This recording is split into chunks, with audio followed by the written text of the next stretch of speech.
what, if any, is the Stoic view on physical exercise? Did they think it was useful, important?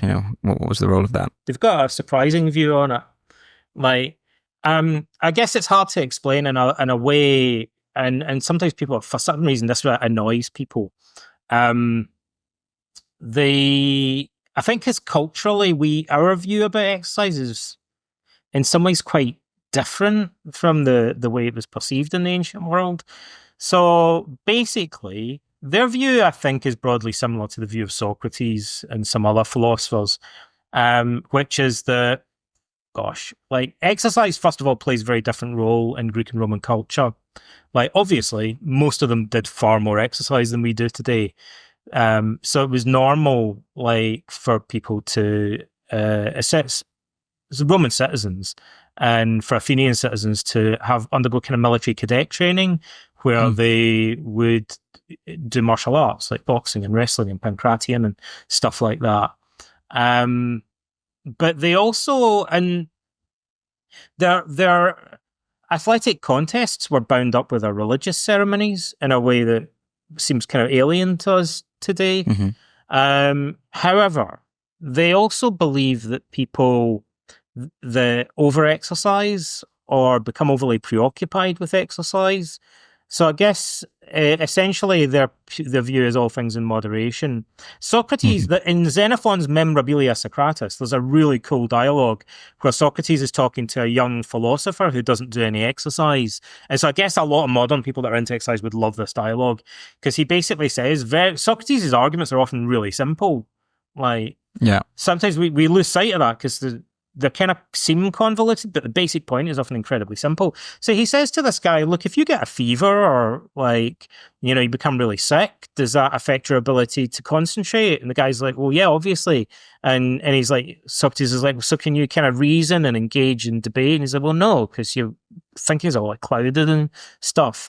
And Socrates says, so if you don't take care of your body, then that makes you poorer at reasoning, potentially. And the guy's like, well, yeah, I guess so. And so Socrates basically proves to this guy that if you're committed to the love of wisdom and following reason, then you have to take care of your body as well. Because clearly if poor health can impair your reasoning abilities. So the two things aren't completely separate. It's a really simple argument, right? But this guy's very bookish and he doesn't do exercise. And Socrates is like, this doesn't make any sense at all. Socrates used to dance. According to Xenophon, Socrates used to dance every morning for exercise on his own. And his friends used to laugh at him because he said he would wave his arms and legs around to exercise his whole body. I'd love to see that. Yeah. Apparently even the Athenians were like, this is ridiculous. But he did this he made up his own Tai Chi or something that he would do every day when he got out of bed. That's how crazy Socrates was. But he was a dancer and he believed in... Socrates was also a veteran of the Peloponnesian War. As an aside, my belief is that Socrates would have been the Athenian equivalent of a centurion. He seems to have been an NCO. He would liaise between infantrymen and the senior officers. He wasn't. I don't think he was really a regular soldier. He seems more knowledgeable and more experienced than that. So he's more of a military figure in some ways than people normally assume, as well as he was famous as a war hero, as well as being a philosopher. So he was kind of a physical guy in some regards, but he also ridicules athletes. He thinks they're too preoccupied with competitiveness. He has it's also a really cool argument about that in Xenophon, which infuriates people. And so Socrates meets an Olympic wrestler. And this guy's ecstatic because he's won at the Olympic Games, the ancient Olympics. And Socrates says to him, oh, that's really cool. Just out of curiosity, the guys that you beat, were they weaker than you or stronger than you? And the guy's like, well, they were weaker than me, obviously. I proved that I was stronger than them. And Socrates is like, oh, cool. So were they more skilled or less skilled than you? And the guy's like, well, they were less skilled. I'm much more skilled than them. I proved that by beating them. Like Socrates is like, oh, like, so were they like more disciplined or like less disciplined in their training than you? And he was like, well, clearly I'm more disciplined, right? Otherwise I wouldn't have beat them. And so Socrates says, so well, what honor is there then, or glory, in beating people that are weaker, less skilled, and less disciplined than you? Like, Wow. and this guy's like, shut up, Socrates. Like, but I actually think that's a valid philosophical argument. Like most of the things that Socrates says, it's not like cut and dried, but it should at least make us kind of think.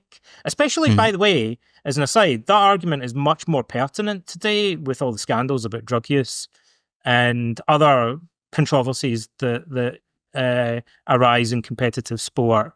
Like this question, the philosophy of what does it mean to win a competition? Like Socrates is getting right to the heart of it and saying, look at, are we just discovering who was better all along or who had an advantage all along? And if we already knew that, then would it not be interesting at all? So are we just kind of celebrating ignorance in a way when we celebrate victory in a competition? Like, what does it really mean? Like, that's a really good question. Yeah, I don't know the really answer. Good. But that's the Stoic attitude is they think in the ancient world they do think that a lot of athletes are like, what do we call them, like gym rats or whatever, and they also kind of caution against becoming so preoccupied not just with exercise, but they think that their idea is that athletes are kind of egotistical in the ancient world, that they just want to beat people and they want the glory of winning competitions. And the Stoics and Socrates, I think that that's a kind of superficial. Like, although we really celebrate it in our culture, they were a little bit wary of it because they think if you spend your whole life just like trying to win football matches or, like win at golf or something like that, is it really worthwhile at the end of it? You're just like, are those achievements worth celebrating? That like they think we should be cautious about investing too much importance in winning at competitive sport.